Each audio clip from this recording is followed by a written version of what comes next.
Hi everyone, আগের লেসনগুলোতে আমরা আলোচনা করেছি ইম্পোর্টার সম্পর্কে এবং সাপ্লায়ার সম্পর্কে। সেখানে আমরা দেখেছি যে ইম্পোর্টার কি করছে, বাইরের দেশ থেকে কোনো একটা প্রোডাক্ট ইম্পোর্ট করছে অথবা কিনে আনছে। এবং সিমিলারলি আমি সাপ্লায়ারের ক্ষেত্রে কি দেখলাম, যে আমরা যখন একটা প্রোডাক্ট ইম্পোর্ট করছি তখন সে আমাদেরকে ওই প্রোডাক্টটা সাপ্লাই করছে। মানে আমি বাইরের দেশ থেকে যে প্রোডাক্টটা কিনবো, যার কাছে থেকে কিনবো, তিনি হচ্ছেন সাপ্লায়ার। এখানে দুইটা ঘটনা ঘটছে, আপনারা হয়তো খেয়াল করেছেন। এখানে ফার্স্ট যে জিনিসটা হচ্ছে সেটা হচ্ছে ইম্পোর্টার একটা প্রোডাক্ট কিনছেন। এখন এই যে উনি প্রোডাক্টটা কিনবেন সেটার জন্য তো একটা পেমেন্ট দিতে হবে বা পেমেন্ট করতে হবে। সিমিলারলি সাপ্লায়ার কি করছে, তার একটা প্রোডাক্ট বিক্রি করছে। এই বিক্রি করার জন্য সে কি করবে, অবশ্যই একটা পেমেন্ট নিবে বা পেমেন্ট রিসিভ করবে। এই যে ইম্পোর্টার পেমেন্ট দিচ্ছে এবং সাপ্লায়ার রিসিভ করছে, এই কাজটা আসলে কে করবে? এই কাজটাই করবে হচ্ছে ব্যাংক। ব্যাংক এখানে পেমেন্টের দায়িত্বটা নিবে এবং পরবর্তীতে ইম্পোর্টারের পেমেন্টটা সাপ্লায়ারের কাছে পৌঁছে দেবে। সো এখানে কেন ব্যাংকের প্রয়োজন রয়েছে বা ইম্পোর্টার হিসেবে কেন এখানে আমরা ব্যাংক ব্যবহার করব বা সাপ্লায়ার কেন ব্যাংক ব্যবহার করবে, এগুলো নিয়ে আমরা ইন ডিটেইলে জানার চেষ্টা করব। সো এখানে আগে আমরা একটু ইন্টারন্যাশনাল ট্রেডে ব্যাংকের আসলে রোলটা কি সেটা একটু দেখে নেই। যে the role of bank in international trade is to provide financing product such as letter of credits to help diminish risk and allow transaction to go smoothly for buyers and sellers worldwide।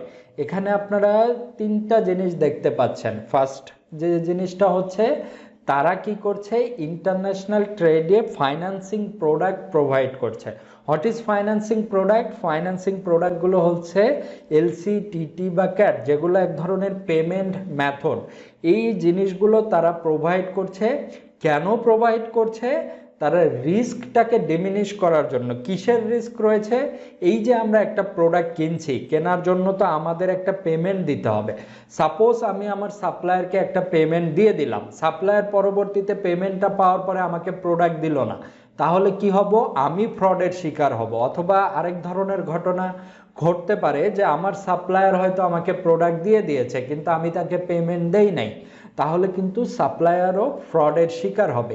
এই দুই পক্ষ যেন ফ্রডের শিকার না হয় এবং তারা যেন এটা স্মুথলি করতে পারে, সেজন্য কি করছে ব্যাংক, এই রিস্ক ফ্রি একটা পেমেন্ট মেথড তাদেরকে দিচ্ছে বা ফাইন্যান্সিং প্রোডাক্ট দিচ্ছে, যেটা এলসি, টিটি বা ক্যাট। এগুলো নিয়ে আমরা পরবর্তীতে পেমেন্ট মেথড সম্পর্কে যখন জানবো তখন আপনারা আরও ক্লিয়ার হবেন।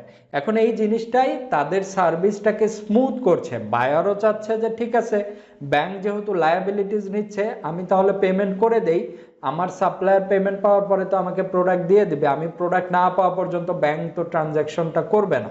সো সিমিলারলি সাপ্লায়ার চিন্তা করবে, ওকে ফাইন, টাকাটা যেহেতু ব্যাংকের কাছে থাকবে, আমি প্রোডাক্ট দিয়ে দেই, প্রোডাক্ট পাওয়ার পরে আমি টাকাটা পেয়ে যাব। মোট কথায় দুই পক্ষের কাজকে সহজ করতে ব্যাংক এখানে অগ্রণী ভূমিকা পালন করে।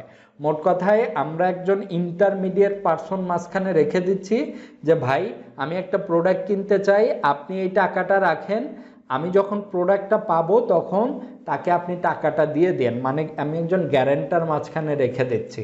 সো এই গ্যারেন্টার কি করবে, আমার কাছে থেকে সেটার জন্য একটা চার্জ নেবে, যেটা একটা এলসি চার্জ থাকে, টিটি চার্জ থাকে, ক্যাট চার্জ থাকে। এটা আলাদা আলাদা আপনার ব্যাংকে আপনার একটা নির্দিষ্ট পার্সেন্টেজ হয়ে থাকে ফুল ভলিউমের উপরে, অথবা একটা নির্দিষ্ট চার্জ হয়ে থাকে।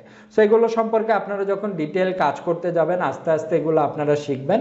এতটুকু বেসিক একটা আইডিয়া নিয়ে রাখেন, একজন ইম্পোর্টার যে একটা প্রোডাক্ট কিনছে এবং একজন সাপ্লায়ার যে একটা প্রোডাক্ট বিক্রি করছে, তাদের এই বিজনেসটা যেন রিস্ক ফ্রি হয় এবং তারা যেন স্মুথলি কাজটা করতে পারে, এইটার জন্য ফাইন্যান্সিয়াল যে লায়াবিলিটিসটা, এইটা কে নিচ্ছে? ব্যাংক নিচ্ছে। ব্যাংক মাঝখানে থেকে বলতেছে ওকে ফাইন, আপনারা বিজনেস করেন, টাকা পয়সার দায়িত্ব আমার, আপনাদের বিজনেস কমপ্লিট হয়ে গেলে আমি টাকা পয়সা আমি এটা আমার এন্ড থেকে ছেড়ে দিব।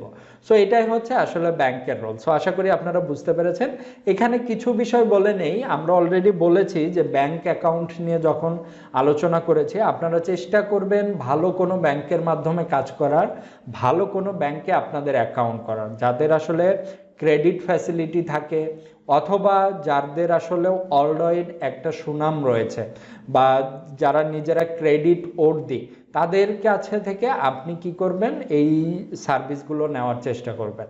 সো এগুলো আমরা অলরেডি কথা বলেছি ব্যাংক অ্যাকাউন্ট নিয়ে যখন আমরা কথা বলেছি। সো আশা করি ক্লিয়ার ব্যাংকের রোলটা আসলে কি, ইন্টারন্যাশনাল ট্রেডে তাদের আসলে কাজটা কি। সো এই বিষয়ে যদি আপনাদের আরও কোনো প্রশ্ন থাকে সাপোর্ট গ্রুপে অবশ্যই জানাবেন, আমি খুশি হব আপনাদেরকে সর্বোচ্চ সাপোর্ট দিতে পারলে। সো সবাই ভালো থাকুন, সুস্থ থাকুন, আল্লাহ হাফেজ।